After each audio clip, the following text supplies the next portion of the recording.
Hey guys, welcome back to the channel. ಮೊದಲನೇದಾಗಿ ಇವತ್ತಿಂದ W ಅವರು 2 ವಾರಗಳ ಕಾಲ ಪೂರ್ತಿ ರಸಲ್ ಮೇನಿಯಾ ಮ್ಯಾರಥಾನ್ ನ ಡಬ್ಲ್ಯೂ ಯೂಟ್ಯೂಬ್ ಚಾನಲ್ ಅಲ್ಲಿ ಲೈವ್ ಸ್ಟ್ರೀಮ್ ಮಾಡ್ತಾ ಇದ್ದಾರೆ. ನೀವು ಇಲ್ಲಿ ನೋಡ್ತಾ ಇರಬಹುದು, ಈಗಲೂ ಕೂಡ ಲೈವ್ ಸ್ಟ್ರೀಮ್ ನಡೀತಾ ಇದೆ. Best of Russell mania full match marathon ಅಂತ ಈಗಾಗಲೇ ಲೈವ್ ಸ್ಟ್ರೀಮ್ ನ ಶುರು ಮಾಡಿದ್ದಾರೆ. ಸೊ ನೀವು ಆರಾಮಾಗಿ ಯಾವಾಗ ಬೇಕಾದ್ರೂ ಕೂಡ ಡಬ್ಲ್ಯೂ ಯೂಟ್ಯೂಬ್ ಚಾನಲ್ ನ ಓಪನ್ ಮಾಡಿದ್ರೆ ನಿಮಗೆ ಲೈವ್ ಟೆಲಿಕಾಸ್ಟ್ ನೋಡೋದಕ್ಕೆ ಸಿಗ್ತಾನೆ ಇರುತ್ತೆ. Complete Russell mania best matches ಗಳನ್ನ ಡಬ್ಲ್ಯೂ ಅವರು ಲೈವ್ ಸ್ಟ್ರೀಮ್ ಮಾಡ್ತಾನೆ ಇರ್ತಾರೆ. ಅಂಡ್ ಇನ್ನ ಒಂದು ಅಪ್ಡೇಟ್ ಏನಪ್ಪಾ ಅಂದ್ರೆ, ಇಷ್ಟು ವರ್ಷ ನಮಗೆ ಡಬ್ಲ್ಯೂ ಯೂಟ್ಯೂಬ್ ಚಾನಲ್ಗಳಲ್ಲಿ ಕೆಲವೊಂದಷ್ಟು ವಿಡಿಯೋಸ್ಗಳು ಬ್ಲಾಕ್ ಆಗ್ತಾ ಇತ್ತು. ಬಟ್ ಈಗ ಅದು ಓಪನ್ ಆಗಿದೆ. ಯಾಕಪ್ಪ ಅಂದ್ರೆ ಇಂಡಿಯಾದಲ್ಲೂ ಕೂಡ ಡಬ್ಲ್ಯೂ ನೆಟ್ಫ್ಲಿಕ್ಸ್ಗೆ ಮೂವ್ ಆನ್ ಆಗಿದೆ. ಸೊ ಇವತ್ತು ಸ್ಮ್ಯಾಕ್ ಡೌನ್ ನಲ್ಲಿ ಆದಂತಹ ರೋಮನ್ ರೈನ್ಸ್, ಸೆತ್ ರೋಲೆನ್ಸ್ ಹಾಗೆ ಸಿಎಂ ಪಂಕ್ ಅವರ ಪೂರ್ತಿ ಸೆಗ್ಮೆಂಟ್ ನ ಡಬ್ಲ್ಯೂ ಅವರು ತನ್ನ ಯೂಟ್ಯೂಬ್ ಚಾನಲ್ ಅಲ್ಲಿ ಅಪ್ಲೋಡ್ ಮಾಡಿದ್ದಾರೆ. ಯಾರ್ಯಾರು ನೋಡಿಲ್ಲ, ಆ ಒಂದು ಸೆಗ್ಮೆಂಟ್ ನ ಮಿಸ್ ಮಾಡ್ಕೊಂಡಿದ್ದೀರೋ ಅವರೆಲ್ಲರೂ ಕೂಡ ಈಗಲೇ ಯೂಟ್ಯೂಬ್ಗೆ ಹೋಗಿ ಆ ಒಂದು ಸೆಗ್ಮೆಂಟ್ ನ ನೋಡಿ. ಲಿಟ್ರಲಿ ಅದ್ಭುತವಾದ ಸೆಗ್ಮೆಂಟ್. ನಾನು ಕೂಡ ಎಕ್ಸ್ಪ್ಲೈನ್ ಮಾಡಿದ್ದೀನಿ. ಅದನ್ನೇನು ನೋಡಿ ಅರ್ಥ ಆಗದಿರೋರು ನನ್ನ ವಿಡಿಯೋನು ಕೂಡ ನೋಡಿ, ಆಫ್ ಕೋರ್ಸ್ ನೋಡಿರ್ತೀರಾ ಅಂತ ಅನ್ಕೋತೀನಿ. ನೆಕ್ಸ್ಟ್ ಅಪ್ಡೇಟ್ ಕಡೆ ಬರೋದಾದ್ರೆ, ಇದಿರ್ತಕ್ಕಂಥದ್ದು ನಮ್ಮ ಶಾಲ್ಫೇರ್ ಹಾಗೆ ಸ್ಟಿಫನಿ ಸ್ಟಾರ್ಟನ್ ಅವರ ಬಗ್ಗೆ. ನಿಮಗೆ ಗೊತ್ತಿರಬಹುದು, ಇವತ್ತು ಸ್ಮ್ಯಾಕ್ ಡೌನ್ ನಲ್ಲಿ ಇವರ ನಡುವೆ ನಮಗೊಂದು ಪ್ರೋಮೋ ಬ್ಯಾಟಲ್ ನೋಡೋದಕ್ಕೆ ಸಿಕ್ತು. ಅಂಡ್ ಅಪ್ಡೇಟ್ ಗಳು ಬರ್ತಿರೋ ಪ್ರಕಾರ ಇವರು ತುಂಬಾ ಅನ್ಸ್ಕ್ರಿಪ್ಟೆಡ್ ಆಗ್ಬಿಟ್ರಂತೆ. ಅಂದ್ರೆ ಸ್ಕ್ರಿಪ್ಟ್ ಕೊಟ್ಟಿದ್ದೇ ಬೇರೆ ಅಂತೆ, ಇವರಿಬ್ರು ಕೂಡ ಪ್ರೋಮೋ ಕಟ್ ಮಾಡಿದ್ದೇ ಬೇರೆ ಅಂತೆ.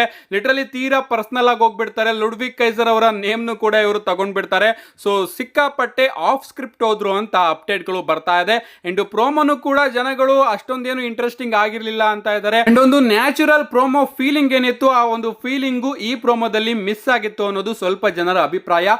ನೀವೇನಾದ್ರೂ ನೋಡಿದ್ರೆ ನಿಮ್ಗೆ ಅನ್ನಿಸ್ತು ಈ ಒಂದು ಪ್ರೋಮೋ? ನಿಮ್ಮ ಅನಿಸಿಕೆನ ಕಮೆಂಟ್ ಮಾಡಿ. ನೆಕ್ಸ್ಟ್ ಅಪ್ಡೇಟ್ ಕಡೆ ಬರೋದಾದ್ರೆ, ಇದಿರ್ತಕ್ಕಂಥದ್ದು ಟ್ರೈಬಲ್ ಚೀಫ್ ರೋಮನ್ ರೈನ್ಸ್ ಅವರ ಹೊಸ ಮರ್ಚೆಂಡೈಸ್ ಬಗ್ಗೆ. ಇವತ್ತಿನ ಸ್ಮ್ಯಾಕ್ ಡೌನ್ ನಲ್ಲೂ ಕೂಡ ನೀವು ಗಮನಿಸ್ತಿರ್ತೀರಾ, ರೋಮನ್ ರೈನ್ಸ್ ಅವರು ಹೊಸ ಟಿ ಶರ್ಟ್ ನ ಹಾಕೊಂಡು ಬಂದಿರ್ತಾರೆ. ನೀವು ಇಲ್ಲಿ ನೋಡ್ತಾ ಇರಬಹುದು, ಹೊಸ ಮರ್ಚೆಂಡೈಸ್ ನ ಡಬ್ಲ್ಯೂ ಅವರು ಅಫಿಷಿಯಲ್ ಆಗಿ ರೋಮನ್ ರೈನ್ಸ್ ಅವ್ರಿಗೋಸ್ಕರ ರಿಲೀಸ್ ಮಾಡಿದ್ದಾರೆ. ಅಂಡ್ ಸಿಕ್ಕಾಪಟ್ಟೆ ಅದ್ಭುತವಾಗಿ ಕಾಣಿಸ್ತಾ ಇದೆ. ಅದರಲ್ಲೂ ಕೂಡ ಒಂದು ಬ್ಲಾಕ್ ಅಂಡ್ ವೈಟ್ ಕಾಂಬಿನೇಷನ್ ಇದೆಯಲ್ಲ, ಅದಂತೂ ಪರ್ಫೆಕ್ಟ್ ಅಂತಾನೆ ಹೇಳ್ಬಹುದು.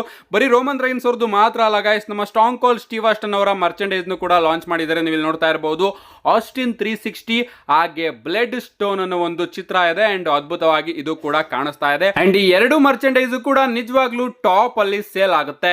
ನೆಕ್ಸ್ಟ್ ಅಪ್ಡೇಟ್ ಕಡೆ ಬರೋದಾದ್ರೆ, ಇದಿರ್ತಕ್ಕಂಥದ್ದು ನಮ್ಮ ವೈಪರ್ ರ್ಯಾಂಡಿ ಆರ್ಟನ್ ಅವರ ಬಗ್ಗೆ. ಲಿಟರಲಿ ನಮ್ಮ ವೈಪರ್ ರ್ಯಾಂಡಿ ಆರ್ಟನ್ ಅವರನ್ನ ನೋಡ್ತಾ ಇದ್ರೆ ಸಿಕ್ಕಾಪಟ್ಟೆ ಬೇಜಾರಾಗ್ತಾ ಇದೆ. ಯಾಕಂದ್ರೆ ಅವರು ಕಾಯ್ತಾ ಇದ್ದಂತಹ ರಸಲ್ ಮೇನಿಯಾ ಮ್ಯಾಚ್ ಈಗ ಅವರ ಕೈಯಿಂದ ಹೊರಟೋಗಿದೆ. ನಮ್ಮ ಕೆವಿನ್ ಓವೆನ್ಸ್ ಅವರು ಆದಷ್ಟು ಬೇಗ ರಿಕವರಿ ಆಗ್ಲಿ, ಜಾಸ್ತಿ ಸೀರಿಯಸ್ ಆಗದೆ ಇರ್ಲಿ ಅಂತ ಕೇಳ್ಕೊತೀನಿ. ಲಿಟರಲಿ ಗಾಯ್ಸ್ ಸಿಕ್ಕಾಪಟ್ಟೆ ಭಯ ಆಗ್ತಾ ಇದೆ. ಯಾಕಂದ್ರೆ ಅವರು ಇಂಜುರಿ ಇಟ್ಕೊಂಡೆ ಸ್ಯಾಮಿ ಝೈನ್ ಹಾಗೆ ಕೋಡಿ ರೋಡ್ಸ್ ಅವರ ವಿರುದ್ಧ ಎಂತೆಂತ ಬ್ರೂಟಲ್ ಮ್ಯಾಚ್ ಅಲ್ಲಿ ಕಂಪೀಟ್ ಮಾಡಿದ್ರು ಗುರು. ಅಂಡ್ ಸ್ಟೋರಿ ಲೈನ್ ಕೂಡ ಯಾವ ರೀತಿ ಬರ್ತಾ ಇತ್ತು, ನಮ್ಮ ರ್ಯಾಂಡಿ ಆರ್ಟನ್ ಅವರು ಹೇಳ್ತಾ ಇದ್ರು, ಕೆವಿನ್ ಓವೆನ್ಸ್ ನಿನ್ನ ತಲೆನ ನಾನು ನಿನ್ನ ಬಾಡಿಯಿಂದ ದೂರ ಮಾಡ್ತೀನಿ ಪಂಟ್ ಕಿಕ್ ನ ಹೊಡೆದು ಅಂತ. ಬಟ್ ಈಗ ಅವರಿಗೆ ನೆಕ್ ಇಂಜುರಿನೇ ಆಗಿದೆ. ಏನೇ ಆಗ್ಲಿ ಗೈಸ್, ಇವತ್ತಿನ ಸ್ಮ್ಯಾಕ್ ಡೌನ್ ನಲ್ಲಿ ನಮ್ಮ ರ್ಯಾಂಡಿ ಆರ್ಟನ್ ಅವರು ನಿಕ್ ಆರ್ಟಿಸ್ ಅವರಿಗೆ ಒಂದು RKO ನ ಕನೆಕ್ಟ್ ಮಾಡ್ತಾರೆ.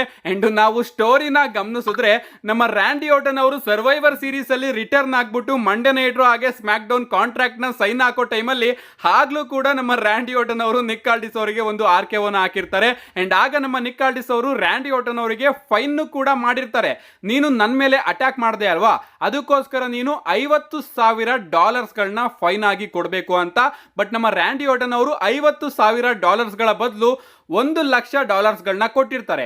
ಅಂಡ್ ಆಗ ನಮ್ಮ ನಿಕ್ ಆರ್ಟಿಸ್ ಅವರು ರ್ಯಾಂಡಿ ಆರ್ಟನ್ ಅವ್ರನ್ನ ಕೇಳಿರ್ತಾರೆ, ನಾನು ಕೇಳಿದ್ದು ಬರೀ $50,000 ಮಾತ್ರ, ನೀನ್ ಯಾಕೆ $1,00,000 ಕೊಟ್ಟಿದ್ಯಾ ಅಂತ ಕೇಳಿದಾಗ ನಮ್ಮ ರ್ಯಾಂಡಿ ಆರ್ಟನ್ ಅವರು, ಇನ್ನೊಮ್ಮೆ ನಿನಗೆ ನಾನು RKO ಆಗ್ತೀನಲ್ಲ ಆಗ ಫೈನ್ ನ ಹಾಕ್ಬೇಡ ಅಂತ ಹೇಳಿರ್ತಾರೆ. ಸೊ ಆ ಒಂದು RKO ಈಗ ನಮ್ಮ ರ್ಯಾಂಡಿ ಆರ್ಟನ್ ಅವರು ನಿಕ್ ಆರ್ಟಿಸ್ ಅವರಿಗೆ ಹಾಕಿದ್ದಾರೆ.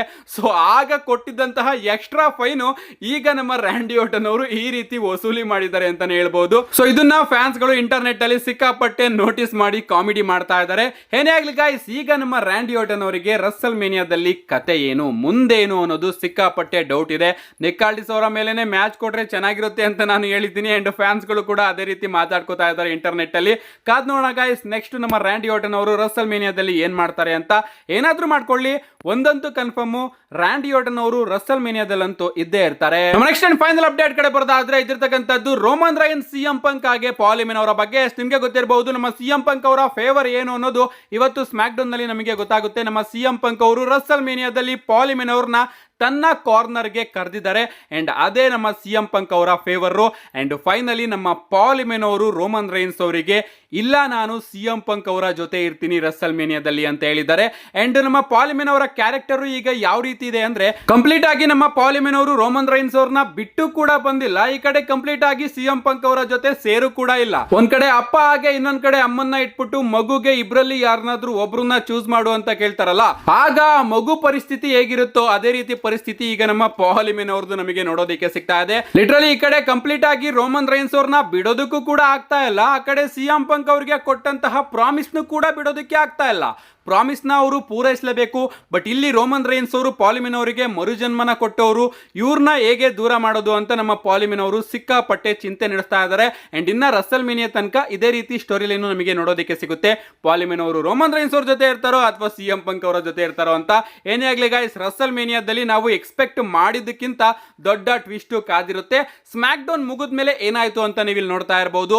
ಸ್ಮ್ಯಾಕ್ ಡೌನ್ ಮುಗಿದ ಮೇಲೆ ನಮ್ಮ CM ಪಂಕ್ ಅವರು ರೋಮನ್ ರೈನ್ಸ್ ಅವರಿಗೆ GTS ನ ಕನೆಕ್ಟ್ ಮಾಡಾದ್ಮೇಲೆ ಪಾಲ್ ಹೆಮನ್ ಅವರು ಸಿಕ್ಕಾಪಟ್ಟೆ ಶಾಕ್ ಅಲ್ಲಿ ಮೈ ಟ್ರೈಬಲ್ ಚೀಫ್ ಅಂತ ಕರೀತಾ ಇರ್ತಾರೆ. ನಮ್ಮ CM ಪಂಕ್ ಅವರು ರೋಮನ್ ರೈನ್ಸ್ ಅವರ ಮೇಲೆ ನಿಂತ್ಕೊಂಡು ಪೋಸ್ ನ ಕೊಟ್ಟು ಪಾಲ್ ಹೆಮನ್ ಅವರ ಎಗ್ಲು ಮೇಲೆ ಕೈ ಹಾಕೊಂಡು ಪೋಸ್ ನ ಕೊಟ್ಟು CM ಪಂಕ್ ಅವರು ಹೊರಟೋದಾಗ ನಮ್ಮ ರೋಮನ್ ರೈನ್ಸ್ ಅವರು ಕೂಡ ನಿಧಾನಕ್ಕೆ ಎದ್ದು ಪಾಲ್ ಹೆಮನ್ ಅವ್ರನ್ನ ನೋಡಿ ರೋಮನ್ ರೈನ್ಸ್ ಅವರು ಕೂಡ ಅಲ್ಲಿಂದ ಹೊರಟೋಗ್ತಾರೆ. ಅಂಡ್ ಲಾಸ್ಟಿಗೆ ಪಾಲ್ ಹೆಮನ್ ಅವರು ಒಂಟಿಯಾಗಿ ಹೊರಟೋಗ್ತಾರೆ. ಏನೇ ಆಗ್ಲಿ ಗೈಸ್, ಸ್ಟೋರಿ ಮಾತ್ರ ಸಿಕ್ಕಾಪಟ್ಟೆ ಇಂಟ್ರೆಸ್ಟಿಂಗ್ ಅನಿಸ್ತಾ ಇದೆ. ಅಂಡ್ WWE ಅವರು ಇದನ್ನ ರಸಲ್ ಮೇನಿಯಾ ತನಕ ಹೋಲ್ಡ್ ಮಾಡ್ದಲೆ ಸ್ಮ್ಯಾಕ್ ಡೌನ್ ನಲ್ಲೇ ತೋರಿಸಿದ್ದು ಇನ್ನೂ ಕೂಡ ಅಮೇಜಿಂಗ್ ಅಂತ ಅನಿಸ್ತು.